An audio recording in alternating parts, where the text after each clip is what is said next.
Diletos alunos, estamos aqui para mais 2 aulas hoje de Antigo Testamento e nós falaremos sobre 2 profetas menores, Sofonias na primeira parte da aula e Ageu na segunda parte da aula. Vamos então começar pelo primeiro anunciado, que é o profeta Sofonias. Sofonias vem do hebraico Yahvé entesourou ou Yahvé escondeu. É o significado desta palavra ou deste nome. O primeiro versículo do livro de Sofonias dá a descrição genealógica deste profeta. Vamos ler capítulo 1, versículo 1. Palavra do Senhor vinda a Sofonias, filho de Cusi, filho de Gedalias, filho de Amarias, filho de Ezequias, nos dias de Josias, filho de Amon, rei de Judá. Nós temos aqui então uma sequência histórica da contemporaneidade do profeta, ou seja, de quem ele é contemporâneo, além da sua descendência. Vemos por essa descrição que ele é um profeta de linhagem real, ou seja, embora seja profeta, tem familiaridade, ou tem parentesco sanguíneo com a linhagem dos reis. Ele é um tetraneto do rei Ezequias. Você pode se lembrar um pouquinho a sequência dos reis de Judá? Nós temos, vamos partir ali dos dias de Isaías, para não falarmos dos que vieram antes. Isaías foi contemporâneo de Uzias, mas Uzias morre, então ele se torna profeta durante os reinados de, além de Uzias, Jotão, Acás, Ezequias, o tataravô de Sofonias. Depois de Ezequias vem Manassés, aquele rei péssimo. Depois de Manassés vem o seu filho Amon, também um rei terrível. Depois de Amon vem Josias. Josias é o rei que reina no tempo em que Sofonias profetiza. Quanto à data deste livro de Sofonias, é sempre um problema levantado pelos liberais, principalmente pela alta crítica teológica, com respeito à datação dos livros da Bíblia. Nós sempre voltamos aí, e os alunos às vezes podem perguntar, mas por que a gente precisa ver isso? Porque a aula, ela tem que ser o mais completo, ou a mais completa possível, não é isso? Nós queremos dar informações sobre não apenas questões relevantes no aspecto literário, como também daqueles teólogos famosos que de alguma maneira tentam rebater aquilo que se crê ortodoxa ou fiel, corretamente, acerca dos livros da Bíblia. Não precisamos temer a isso, até porque nunca estas escolas liberais conseguiram vencer as verdades bíblicas conforme cridas tradicionalmente pela Igreja de Jesus. E também pelos próprios judeus, que o Antigo Testamento é um texto principalmente deles. E esses críticos não são capazes de crer que alguém possa narrar com precisão alguns acontecimentos antes deles ocorrerem, mas foi também o caso do profeta Sofonias. Ele também prevê algumas invasões, tanto a invasão assíria quanto a invasão babilônica. A assíria, que ocorreu 722, na verdade, esse profeta não fala da invasão assíria, perdão, ele fala da posterior, porque ele é depois da invasão assíria, mas ele fala da invasão seguinte, que é a babilônica, que ocorre em 605 a.C., mas é em 586 que o povo é levado cativo para a Babilônia. Então, geralmente, os críticos tendem a puxar as datas dos respectivos livros no seu aspecto profético, para depois de os fatos já haverem sido consumados. Sabendo que Sofonias profetizou então durante o reinado de Josias, esse reinado se deu entre 640 a 609 a.C., antes da queda de Nínive, que ocorreu em 609 a.C., pelos acontecimentos narrados. O livro é reconhecido como sendo datado entre 630 e 600 ou a 635 a.C. Então, por esse período é que o livro de Sofonias teria sido escrito. Quanto ao ambiente político, quando Sofonias escreve o livro, como é que estava politicamente o reino do sul, o reino de Judá, para o qual ele destina o seu livro. A Babilônia vinha crescendo em força e a Síria vinha declinando. A Síria, que já havia conquistado o reino do norte, estava se enfraquecendo, porque agora um novo império, o babilônico, é que vinha ascendendo. Até que em 609, o império assírio é totalmente vencido pelo império babilônico. Nesse tempo, o profeta Jeremias estava então iniciando o seu ministério, no tempo em que o império babilônico estava começando a surgir e o assírio estava decaindo. Quanto ao ambiente religioso, Josias tinha apenas 8 anos de idade quando começou a reinar, e ele reinou durante um longo período de tempo, durante nada menos do que 55 anos. Quanto tempo para ser rei, não é? E ele pegou a nação, o Reino do Sul, na mais alta degradação moral, pelos danos causados tanto pelo seu pai, Amon, quanto pelo seu avô, Manassés. Depois da morte de Ezequias, Ezequias foi um bom rei, a nação foi passando por terríveis modificações. Então, Ezequias era o bisavô de Josias, foi um grande rei, ele restaurou o templo, acabou com toda a idolatria, ele fez um grande trabalho. Mas depois que ele morre, vem Manassés, é terrível, desviado, seu filho Amon também só fazem estragos. Agora vem esse garotinho de 8 anos, com um bom espírito, e as coisas são diferentes durante os 55 anos em que Josias é rei para o Reino do Sul.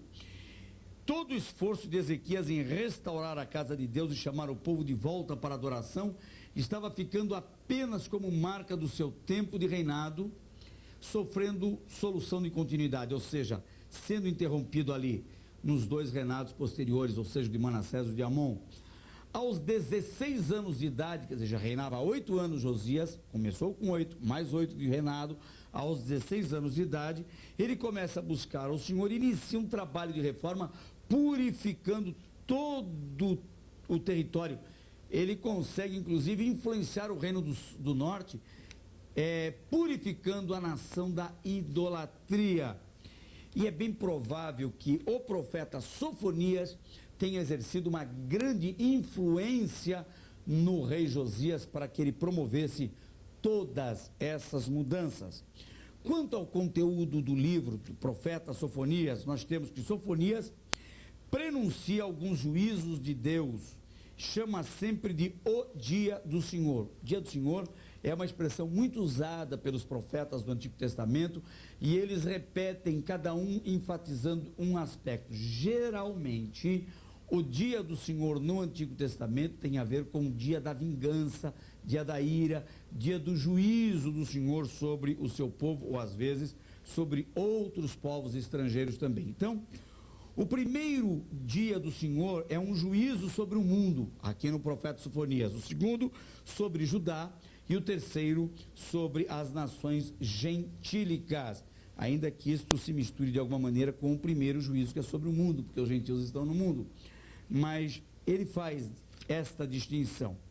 A seguir, o profeta destaca também o fato de o dia do Senhor trazer restauração a Israel. Esse dia será de grande regozijo. Então, dia do Senhor não é só dia de juízo, é algumas vezes também apresentado como dia de restauração, quer dizer, o dia em que o Senhor age de uma maneira peculiar, de uma maneira especial. É Deus fazendo o que lhe convém, seja julgando e castigando o seu povo, seja restaurando e edificando também.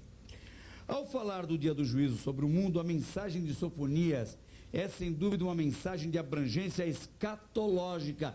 Ele também dá umas pitadas de profecias futuristas, conforme se lê, por exemplo, em 2 Pedro capítulo 3, versículo 10. Veja aí, esta é uma mensagem de Pedro sobre o juízo para o mundo todo, fazendo um paralelo com o Novo Testamento. Mas o dia do Senhor virá como ladrão de noite, no qual os céus passarão com grande estrondo, e os elementos ardendo se desfarão, e a terra e as obras que nela há se queimarão. Então nós temos aqui um exemplo de juízo sobre todo mundo, agora apresentado por Pedro no Novo Testamento. O outro texto também de um juízo sobre o mundo é o de Apocalipse 21:1. E vi um novo céu e uma nova terra, porque já o primeiro céu e a primeira terra passaram e o mar já não existe. Esse texto é uma indicação clara de que houve de fato uma destruição do presente cosmos, do presente sistema. Quer dizer, o texto é escrito como se já tivesse ocorrido, porque João viu isso no pretérito, viu um fato que ainda vai acontecer como se tivesse acontecido. Quer dizer, um filme apresentado já antes de ser gravado. Deus tem essa capacidade, porque Ele, na sua presciência, pode transmitir um fato revelado aos seus servos como queira. O dia do Senhor trazendo juízo sobre Judá implicaria o ataque babilônico conforme ocorreria no ano 586 a.C. Isso você pode ler no capítulo 1, versículo 4, até o capítulo 2, versículo 3 de Sofonias. Então, do 1:4 até 2:3, o profeta Sofonias está apresentando este castigo que virá. O terceiro juízo, então este juízo aqui é sobre a nação de Judá. O terceiro juízo é sobre as nações gentílicas, conforme se lê do capítulo 2, versículo 4 até o versículo 15. O juízo de Deus é sobre todas as nações e ninguém escapará dele. Bem, finalmente o Senhor restabelecerá o seu povo. Nós temos esta palavra no capítulo 3, versículo 20, ou 3:8, perdão. Ele está agora, apesar dos juízos, dando uma palavra de esperança. Por quê? Há sempre um remanescente fiel no meio do povo de Deus. Embora os profetas falem veementemente de juízo sobre aqueles que estão no pecado, há sempre um punhadinho de gente que é fiel, que busca Deus, que não se corrompe, que não se compromete com o pecado, e por causa desses é que a nação sempre tem uma esperança de ser reerguida. E os profetas, ainda que mencionem o peso do Senhor, o juízo do Senhor, eles sempre têm também uma palavra de Deus para aqueles que são fiéis, porque Deus também não se esquece deles. Então vamos ver o capítulo 3, versículo 8 agora. Portanto, esperai-me a mim, diz o Senhor, no dia em que eu me levantar para o despojo, porque o meu juízo é ajuntar as nações e congregar os reinos para sobre eles derramar a minha indignação e todo o ardor da minha ira, porque toda esta terra será consumida pelo fogo do meu zelo. No 3:8, você está vendo o lado ruim, o juízo. Agora, no 3:20, vejam como a coisa muda. Naquele tempo vos trarei, naquele tempo vos recolhereis, certamente vos darei um nome e um louvor entre todos os povos da terra, quando reconduzir os vossos cativos diante dos vossos olhos, diz o Senhor. Então, o versículo 8 é o dia do juízo, o castigo. O outro, versículo 20, é o dia do triunfo, o dia do regozijo, o dia da vitória, por causa dos remanescentes fiéis. Quanto ao propósito do livro profético de Sofonias, o propósito do livro é chamar os piedosos a buscarem ao Senhor. Por que os outros não? Só os piedosos. Porque os piedosos são os que já têm vida com Deus. A palavra piedade implica nisso. Aliás, no Novo Testamento, a palavra piedade, ela tem dois sentidos. Uma palavra grega para descrever a piedade como dó, socorro, misericórdia, pena, aquele que presta ajuda. E a palavra mais usada é a palavra que descreve a piedade no sentido religioso, eusebeia, ou seja, pio, piedoso, é aquele que tem vida com Deus. Aqui o profeta chama os piedosos a buscarem o Senhor, porque ele conta com estes para fazerem isto, né? Para que não incorram na condenação do grande dia do juízo do Senhor. Ele conta com esse remanescente fiel. Esse remanescente escapará da condenação e do grande dia da justiça ou do juízo de Deus. Vamos ver o capítulo 2, versículos 1 a 3. Olhem a chamada que ele faz para os piedosos buscarem o Senhor. Congrega-te, sim, congrega-te, ó nação, que não tens desejo, antes que saia o decreto e o dia passe como palha, antes que venha sobre vós a ira do Senhor, sim, antes que venha sobre vós o dia da ira do Senhor. Buscai ao Senhor, vós todos os mansos da terra, que pondes por obra o seu juízo. Buscai a justiça, buscai a mansidão, porventura sereis escondidos do dia da ira do Senhor. Veremos agora as denúncias do profeta. Afinal, quais são as suas razões para apresentar o juízo?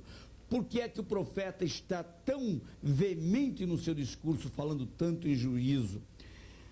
O profeta alista os principais pecados praticados pela nação nos trechos de 1 a 4, ou 1:4, perdão, e 3 de 1 a 5. A lista, conforme observada por Stanley Ellison, é a seguinte. Vamos ver o que esse autor diz. Adoradores de Baal e de outras atividades ou divindades cananeias. Então, mesmo sendo o povo escolhido, mesmo tendo muitas histórias de desvios e de crenças nos outros deuses, mesmo sendo advertido pelos profetas, este povo, o povo de Israel, incorria frequentemente neste pecado de cultuar a outros deuses. E esses deuses cananeus eram os deuses da terra, porque a terra era chamada de Canaã. Cananeus eram os povos que moravam na terra de Canaã, como era chamada Israel nos dias que o povo hebreu entrou depois de 40 anos de travessia pelo deserto. Então, eles iam para a terra de Canaã. Hoje é conhecida como Israel, mas o primeiro nome era Canaã. E os cananeus eram então aqueles povos que habitavam e eram idólatras. E Deus, quando tirou o povo da terra do Egito, na travessia do deserto, deu-lhes os 10 mandamentos, e uma das principais leis com severidade, com inclusive maldição até a terceira e quarta geração, era para o caso daqueles que praticassem o pecado da idolatria. Essa maldição hereditária era específica para a idolatria, ela não serviria para outros tipos de pecados, como muita gente hoje prega. Isso é um equívoco.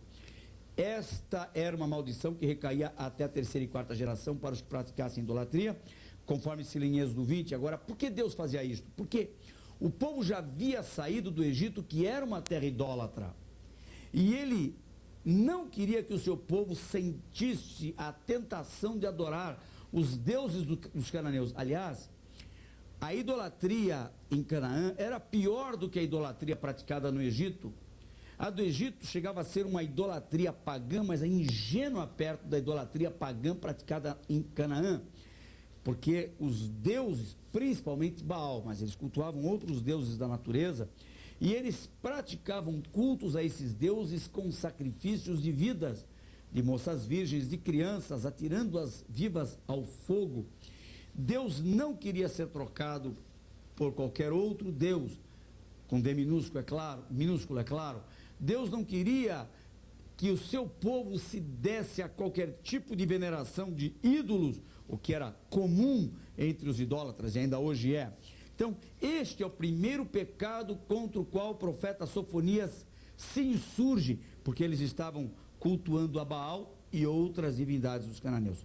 Segunda denúncia do profeta: os adoradores da natureza, do sol, da lua e das estrelas. O que é que eles praticavam? Astrologia, como hoje se pratica e é tão comum. Tem gente que não sai de casa sem antes ver o seu zodíaco, né? Está sempre, até crentes que conhecem a palavra de Deus se prendem a isto, e é uma maneira de Satanás entrar na vida da pessoa, porque começa a controlar a vida da pessoa através dessas crenças, e elas são antibíblicas. Deus não queria que o seu povo praticasse isso, mas essas crenças nos deuses astrológicos, né, ou astronômicos, porque existe, o sol existe, a lua existe, então aí é a astronomia. Agora, a astrologia é o estudo místico que se faz destes astros do universo, atribuindo a eles poderes energéticos para controlarem as vidas dos seres humanos e da própria vegetação e assim por diante. Deus condena isto, mas o povo insistia nisso. Terceira denúncia do profeta: religiões sincréticas. O que é o sincretismo? A mistura, a soma de religiões. religiões sincréticas que pressupõem adorar o Senhor, mas adoram outros deuses, ao mesmo tempo que eles diziam adorar Jeová, que era o único Deus, o Deus que os havia tirado da terra do Egito, Deus revelado a Moisés, a Abraão no passado, depois a Moisés com esse nome de Yahvé ou Jeová, conforme se fala na língua portuguesa. O povo de Deus agora mesclava o culto, tanto eles adoravam Jeová quanto Baal e os outros deuses cananeus. Quarta denúncia do profeta Sofonias: os que abandonam deliberadamente a adoração divina. Alguns então abdicaram, abandonaram totalmente a crença do seu Deus único no templo e a sua respectiva adoração, e se dedicaram inteiramente aos deuses condenados pelo Senhor. E os indiferentes, é a outra denúncia do profeta, que não se interessam em obedecer às exigências divinas. Eles não estão nem aí com o que Deus tem a dizer, eles estão tranquilos, eles ouvem a palavra do profeta, entra por um ouvido, sai pelo outro, e esta é uma queixa que o profeta faz, porque esse povo não está preocupado nem um pouquinho com aquilo que Deus reclama. Você pode agora ver outra coisa. Há outras queixas do profeta, como por exemplo daqueles que tratam a Deus de um modo deísta. O que é o deísmo? O deísmo é uma crença diferente da crença tradicional, convencional. O deísmo crê em Deus? Crê em Deus. Deus deu, deísmo é uma tendência a Deus. Só que o deísmo tem uma explicação diferente da que nós temos para Deus. Nós, pelas Escrituras Sagradas, cremos que Deus criou todas as coisas e que além de criar, ele se tornou régio dominador de todas as coisas. É Deus quem governa o universo, é Deus quem controla e governa todas as leis físicas de sustentação desse universo infinito. A Terra é como um grãozinho de areia no espaço, no meio dessa imensidão incontável de estrelas e planetas e astros, etc. Mas os deístas pensam assim: Deus criou o mundo e abandonou o mundo, criou leis naturais, abandonou completamente o mundo, não quer saber mais dele. Então, vou repetir esse parágrafo. Há outras queixas do profeta, como por exemplo daqueles que tratam a Deus de modo deísta, essa crença. Ou seja, de acordo com a crença de um Deus que depois de haver criado todas as coisas, abandonou a sua criação, deixando-a subsistir com suas próprias leis. Vamos ler o capítulo 1, versículo 12, em que o profeta é preciso nisso. O texto diz: e há de ser que naquele tempo esquadrinharei Jerusalém com lanternas e castigarei os homens que estão assentados sobre as suas fezes, que dizem no seu coração: o Senhor não faz nem bem nem mal.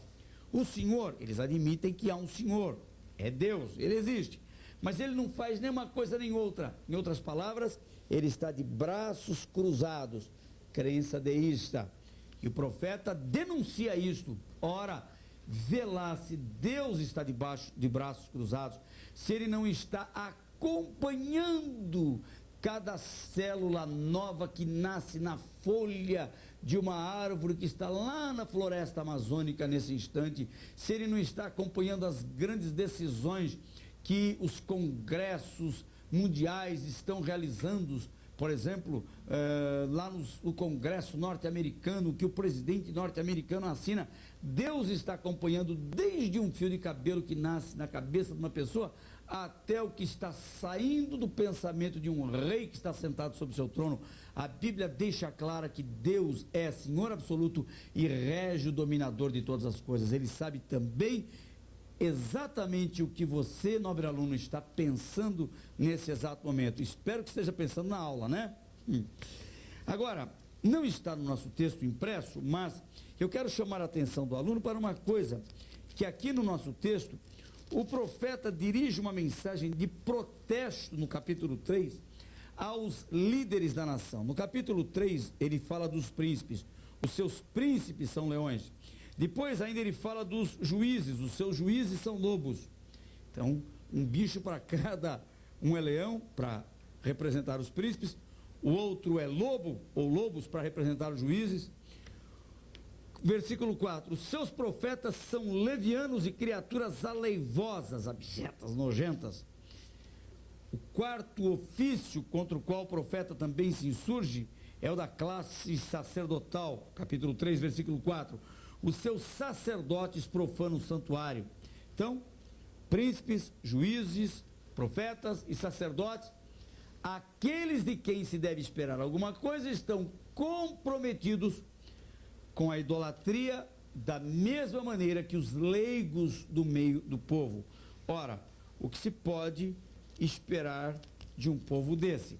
Bem, a mensagem então do profeta Sofonias é esta mensagem, uma mensagem de juízo, por último uma mensagem de restauração, sempre a restauração para e por causa dos remanescentes fiéis. Juízo por causa da grande maioria, a começar dos que encabeçam a nação, dos que mandam, sempre uma mensagem de juízo à nação por causa disso. E tudo isto em decorrência, sobretudo, dos grandes pecados, como principalmente os da idolatria. Não é difícil, é simples a mensagem de Sofonias, mas deve ser lida, deve ser acompanhada e deve ser pensada, e dá para se extrair daqui grandes mensagens, grandes pregações para a igreja de hoje. Muito bem, nós vamos iniciar já já a outra aula, falaremos sobre o profeta Ageu. Aguarde o anúncio. Descobertas nos Tempos Bíblicos é um compêndio de arqueologia bíblica, com mais de 300 fotografias e mais de 70 mapas e ilustrações. É uma obra impressa com a mais alta qualidade gráfica e luxuosamente encadernada. Uma obra indispensável à sua biblioteca. Adquiram na livraria evangélica da sua cidade ou pelo telefone 0800 17 20 85. Bem, agora falaremos de Ageu, o outro profeta prometido para a aula de hoje. Ageu é muito conhecido pela queixa que faz dos inadimplentes, aqueles que vieram do cativeiro babilônico e deixaram de cumprir a sua obrigação. O que quer dizer inadimplente? Inadimplente é uma pessoa que tem um compromisso e deixa de cumprir. É o eleitor que deixa de votar, é chamado inadimplente. É aquele devedor que deixa de pagar, é chamado inadimplente. E o povo de Israel voltou do cativeiro, depois de 17 anos, já estavam com as suas casas construídas, mas agora Deus levanta esse profeta para dizer: e aí, quanto tempo faz que vocês voltaram do cativeiro? Vocês podem morar em casas boas, estucadas, e a minha casa permanecer deserta até quando? Mas, se você conhece Ageu só por isso, hoje você vai conhecê-lo também por outros motivos. Esse é, sem dúvida, talvez o principal motivo, porque ele surge como profeta. Esta talvez seja a sua principal mensagem, mas não se restringe a esta denúncia, a profecia de Ageu, não. Vamos ver mais. O nome Ageu significa festividade. Por que festividade? Provavelmente, segundo supõem alguns teólogos, porque ele teria nascido num dia de festa. Bem, então era o profeta que gostava de comer bolo, né? Nós não sabemos nada sobre Ageu, a não ser o que está dito sobre ele aqui no comecinho do seu livro, nada além disso, que ele é um profeta que reclama com o povo a sua inadimplência. Há quem pense que Ageu teria conhecido o primeiro templo. Por que ele vem denunciando? Olha, o templo não vai ser reconstruído. Alguns acham que ele era velho o bastante para dizer: olha, eu tenho saudade daquele templo. Mas se fosse isso, ele teria que ser muito velho, porque 70 anos de cativeiro. Agora, mais 17 anos depois do cativeiro, já seriam 87 anos. Para ele ter conhecido o primeiro templo e se lembrar dele, ele precisava ter bem mais de 100 anos de idade. E na época desse profeta, o homem também já não vivia tantos anos assim. A época de vida, o tempo de vida deles era igual ou inferior à época de hoje, né? Aliás, por que a época de hoje, inferior à época de hoje? Porque a idade vem aumentando novamente com os recursos da medicina moderna.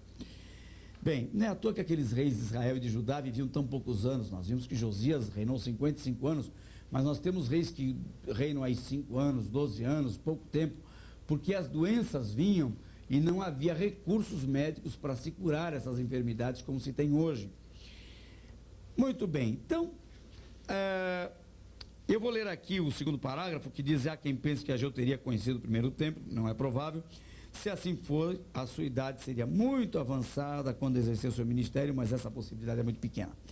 A opinião prevalecente é de que Ageu teria nascido na Babilônia e que ele teria vindo com os exilados de lá. Esta é, sem dúvida, a grande possibilidade. Esta é realmente, talvez, a melhor posição para aceitarmos, embora o nome dele não apareça em nenhuma lista dos que voltaram da Babilônia, mas nem sempre os nomes apareciam. Há uma lista grande citada na Bíblia, mas há muitos que vieram, com certeza os seus nomes não estão alistados, porque houve várias caravanas de volta. Muito bem, pode até ter vindo de uma maneira isolada de lá, sem ter sido por uma caravana. Quanto à data do livro, nenhum livro nas Escrituras é mais preciso do que Ageu no que se refere à data. O livro foi escrito entre 1º de setembro a 24 de dezembro de 520 a.C. E a mensagem do livro cobre um período de 4 meses. No tempo em que o livro foi escrito, o domínio político estava com os persas e o rei era Dario Staspes, que reinou entre 521 a 486 a.C. Você pode ver em Ageu, capítulo 1, versículo 1. Quanto ao texto de Ageu, vamos lá, o que é que o profeta escreve? Ageu é o primeiro dos 3 livros pós-exílicos, porque, vejam bem, todos os livros proféticos foram até antes do cativeiro babilônico, ou seja, 586 a.C. Aí vem o cativeiro babilônico, são 70 anos. Aliás, o cativeiro, quando se conta isso, conta-se a partir de 605 e não de 586 a.C., porque Israel já é invadido e dominado pela Babilônia em 605 a.C. 586 é quando o povo vai cativo para lá, mas conta de 505 até, de 605, digo, até 537 a.C. Bem, e aí você considera que nesse período, ano 605, quando você considera que já estava mais próximo ali, seria mais quase 606 a.C., alguns datam de 606 a.C., e o término já está avançando em 536 a.C., é um período aí de 70 anos que ele se encaixa nesse período, tá? Muito bem, vamos seguir um pouquinho mais aqui. Quanto então ao texto, Ageu é o primeiro destes pós-exílicos. Quem são os pós-exílicos? Ageu, Zacarias e Malaquias. Esses 3 últimos profetas do Antigo Testamento, eles escrevem depois do cativeiro babilônico. Eles são pós-exílicos, tá? Chama-nos, todavia, a atenção o fato de que Ageu nunca se apresenta na primeira pessoa do singular. Ele diz assim, ele não diz eu, Ageu. Ele fala de Ageu como uma terceira pessoa, mas, por exemplo, diz o profeta Ageu. Por causa disso, alguns estudiosos acham que o livro teria sido escrito por uma outra pessoa e que Ageu teria servido apenas de amanuense, que ele pegava a pena para escrever em pergaminho o que outra pessoa teria dito. Essa possibilidade é muito improvável, porque não há nada de errado em uma pessoa escrever colocando-se na narrativa na terceira pessoa. Não há nada de errado com isto na literatura de qualquer língua, de qualquer idioma. Isso é mania que os liberais têm para querer achar pelo em ovo, para querer dizer que Ageu não é o profeta. Ageu é o profeta, ele escreveu e ele é o autor, sim. Não temos nada que discutir isso não, tá bom? Vamos continuar crendo com mais simplicidade na Bíblia, porque na simplicidade, sem ingenuidade, é claro, está a verdade revelada de Deus. E ninguém precisa ser ingênuo para isso não. Vamos aprofundar, não ter medo da autocrítica, sabendo que a autocrítica nunca vai vencer a verdade dos fatos deste livro, que é inspirado por Deus através do Espírito Santo. É notável como um livro tão curto, de apenas 38 versículos, o profeta use 6 vezes a expressão assim diz o Senhor. Ele não está preocupado em mostrar sua própria fala, e ele está interessado o tempo todo em mostrar que há um Deus interessado no seu povo, que tem uma mensagem para esse povo, e uma mensagem severa. Este é o maior indicativo da autoridade profética. Um verdadeiro profeta não diz eu estou dizendo, eu profetizo, ele diz assim diz o Senhor. Quando se ouve isto, caem por terra as opiniões pessoais contra a autoria deste livro por parte de Ageu. Ageu faz frequentemente apelos à razão quando diz, aplicai o vosso coração. Isso é interessante, que nós vamos ver daqui a pouco. Ele está dizendo o seguinte com essa expressão, aplicai o vosso coração. Prestem atenção, sejam sensíveis à voz de Deus. Ponham a razão para funcionar, porque tem gente, meus irmãos, que só querem servir a Deus com emoção. Claro que nós precisamos da emoção, do sentimento, e é bom servir a Deus com sentimento. Mas tem gente que vai tão fundo no emocionalismo que deixa de pensar, de raciocinar e de compreender as coisas de Deus, a vontade de Deus. Aliás, até para entender a vontade de Deus temos que usar a razão. Romanos 12 diz assim, rogo-vos, pois, irmãos, pela compaixão de Deus, que apresenteis os vossos corpos em sacrifício vivo, santo e agradável a Deus, que é o vosso culto racional. Lembra do texto? Não vos conformeis com este mundo, mas transformai-vos pela renovação do vosso sentimento. É isso? Não. Transformai-vos pela renovação do vosso entendimento. Para quê? Para que experimenteis a boa, agradável e perfeita vontade de Deus. Conhecer a vontade de Deus pelo uso da razão.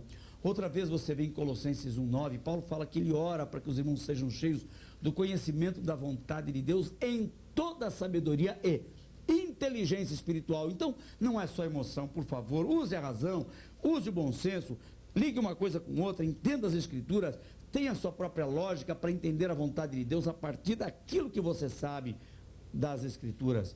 Outra vez, Paulo diz também lá em Efésios 5,17, pelo que não sejais insensatos, mas entendei. O que é o insensato? Aquele louco, aquele que não pensa. Não sejam assim, mas entendei. Olha o termo, o verbo. Entender qual seja agradável a vontade de Deus. Efésios 5,17. Então, aqui o profeta está apelando para a razão. Não é só emoção, pense um pouco. Apliquem o vosso coração ao vosso caminho. Em outras palavras, sejam sensíveis, mas o coração fala de emoção. Na verdade, ele está dizendo, vocês estão só de emoção, comecem a transformar a emoção em razão, prestem atenção, entendam, sejam sensíveis para as coisas que acontecem, porque Deus tem uma mensagem embutida nas circunstâncias, nos acontecimentos da vida.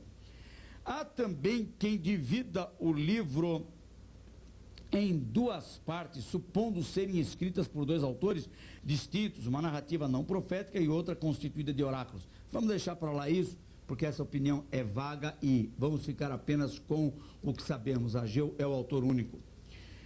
Quanto ao propósito deste livro, o propósito é exortar e encorajar o povo a reconstruir a casa de Deus. Isso você já sabia, né? Que estava deserta. Assim que voltaram do cativeiro, cada um começou a construir ou reconstruir sua própria casa. Cada um estava voltado para a sua própria vida, mas ninguém estava de fato preocupado em mexer nos escombros do antigo templo. Quem queria era um monte de pedra, de madeiras velhas, quem sabe lixo e ratos, aquela sujeira, aquele abandono total. Quem queria se atrever a remover a primeira pedra para reconstruir a casa de Deus? Cada um pensava em si.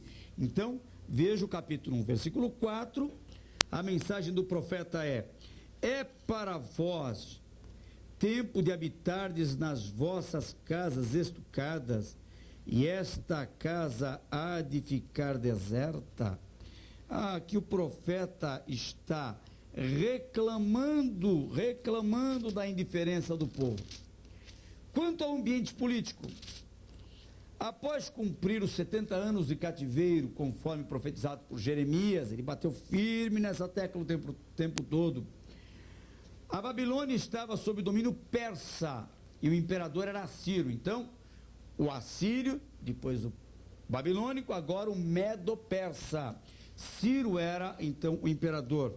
Ele adotou uma política conveniente para o povo de Deus, dando-lhe liberdade para voltar para sua própria pátria. Foi bom ter caído na mão dos medo-persas, melhor do que no tempo dos babilônios, né? E quanto ao ambiente religioso, na época em que Ageu escreve esta preciosa carta, ou esse precioso livro, se o povo voltou do cativeiro em 537 e 520, então veio a exortação através de Ageu, nós estamos vendo que é nisto um período de 17 anos de indiferença, de inadimplência.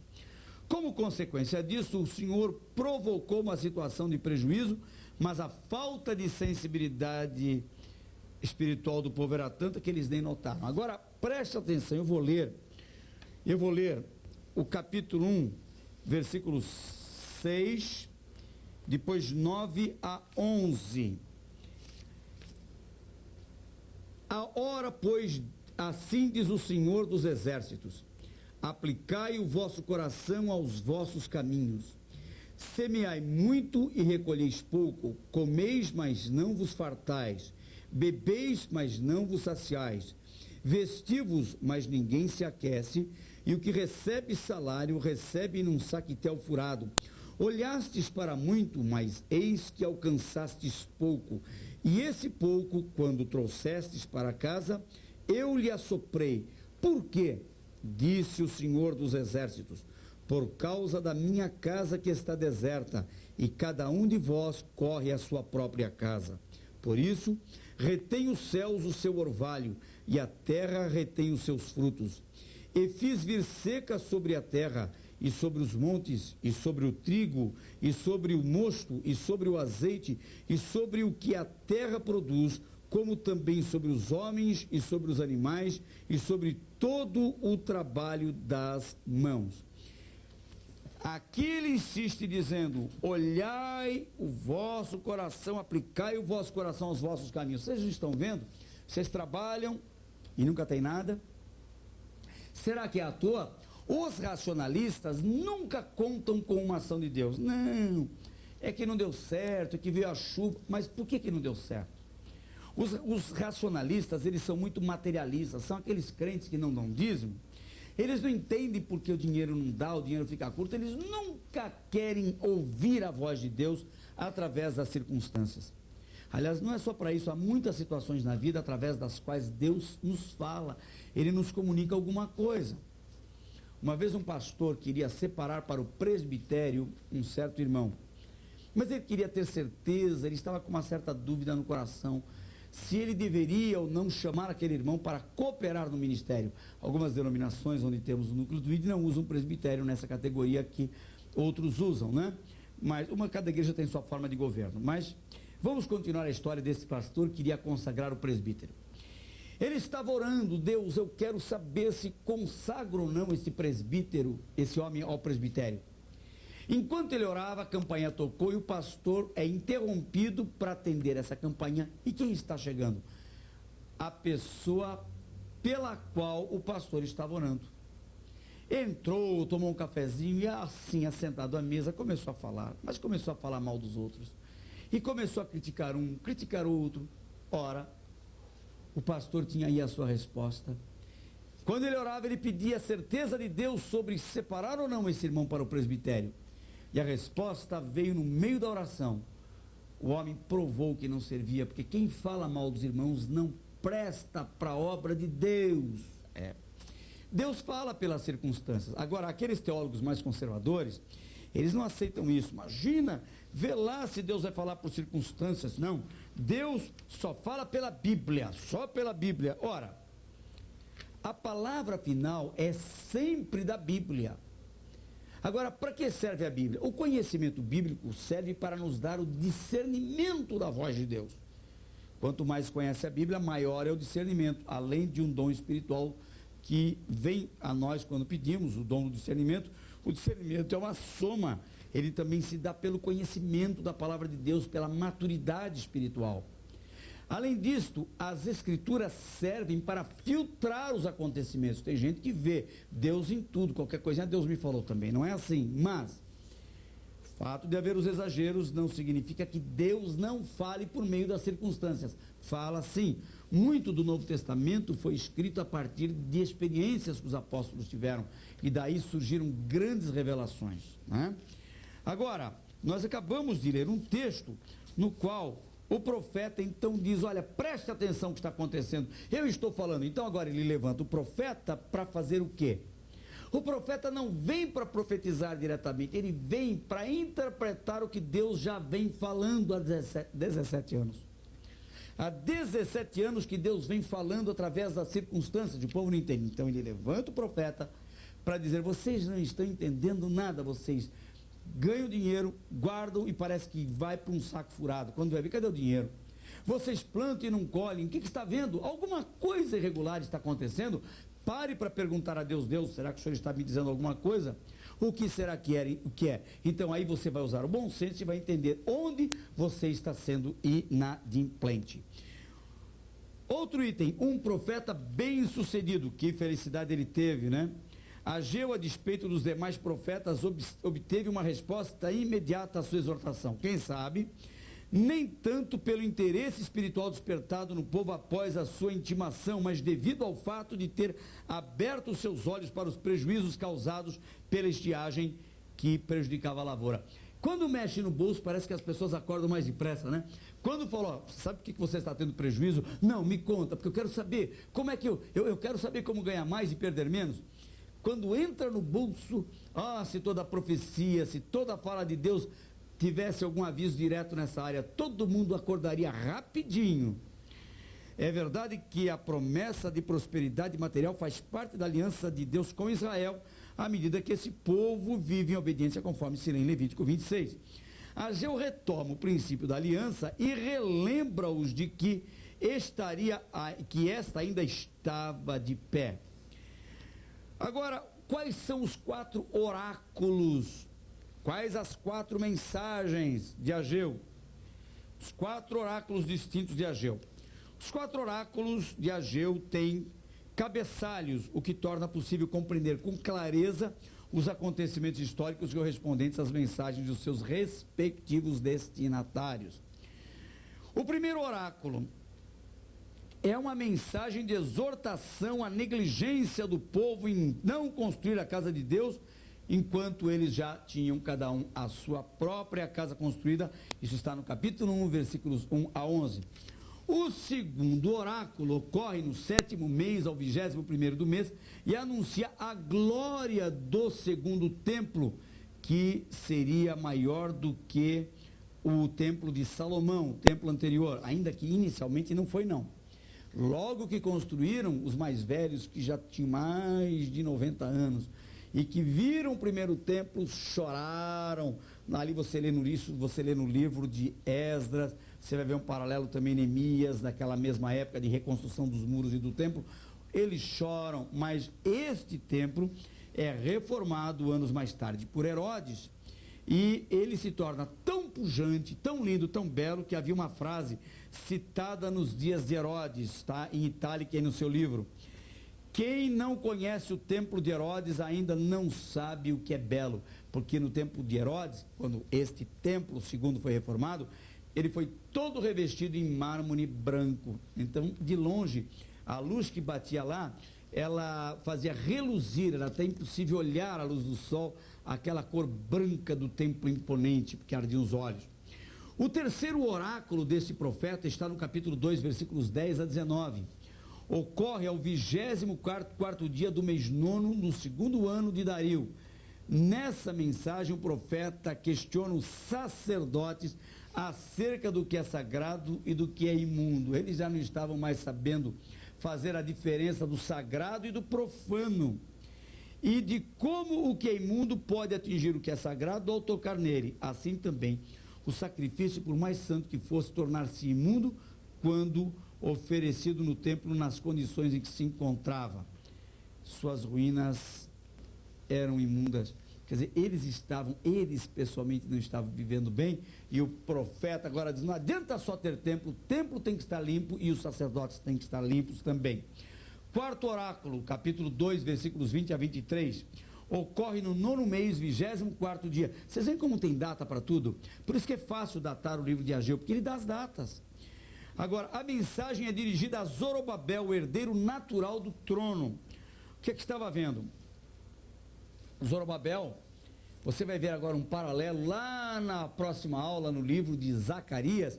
Nós vamos ver que o sacerdote é Josias e Zorobabel é o governador, porque ele vem de uma linhagem, né, de governadores, ele segue uma linhagem real. Ele era um homem para reger a nação, mas não foi bem assim que aconteceu como se pretendia. Então o profeta tinha grande desejo de ver Zorobabel assumindo o trono, mas esse fato não se deu. Depois da Pérsia, o Império Greco-Macedônio, você vê o que aconteceu? Assírio, Babilônico, Medo-Persa, agora vem o Greco-Macedônio e mais tarde ainda o Romano. Essa é a sequência dos impérios. Então aqui, o Império Greco-Macedônio se assenhorou do mundo. A Palestina, como era chamada Israel naqueles dias, esteve sob o poder das forças gregas que se dividiram até ao tempo da Grécia sucumbir ao poder romano. Sabe-se que depois da invasão babilônica em 586, nunca mais a nação teve um rei, nunca mais mesmo, até hoje. Hoje, como é? Tem primeiro-ministro, também não tem presidente, não tem rei nem presidente da república, como nós temos na maioria dos países modernos. Hoje, Israel é regida por um primeiro-ministro. Então veja aí, a profecia acerca de Zorobabel, sem dúvida, é de caráter messiânico, porque ela tanto atinge os dias de Zorobabel, quanto ela tem a sua duplicidade na mensagem chamada duplicidade profética. O profeta está dirigindo a uma pessoa, mas existe um teor espiritual que vai lá para o futuro e faz referência, no caso, ao Messias. Vamos ler aqui no capítulo 2, versículo 23. Naquele dia, diz o Senhor dos Exércitos, te tomarei, ó Zorobabel, filho de Sealtiel, servo meu, diz o Senhor, e te farei como um anel de selar, porque te escolhi, diz o Senhor dos Exércitos. Ora, por que tem alguma coisa a ver com o Messias? Ele está falando com Zorobabel, mas ele está falando no futuro. Naquele dia, diz o Senhor, de um futuro distante e que se cumpriu, com certeza, nos dias de Jesus, o Messias para Israel. Que pressa, né? Nós corremos, senão não dava para falar dos dois. Leia o texto. Nós voltaremos na próxima aula, espero que com mais calma, nem tomei minha aguinha hoje, falando de Zacarias. Leia o seu texto, nunca deixe de ler antes de vir para a aula. Ore a Deus.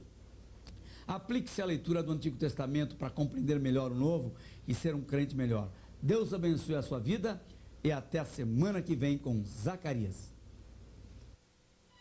Disse Jesus: ide e ensinai todas as nações.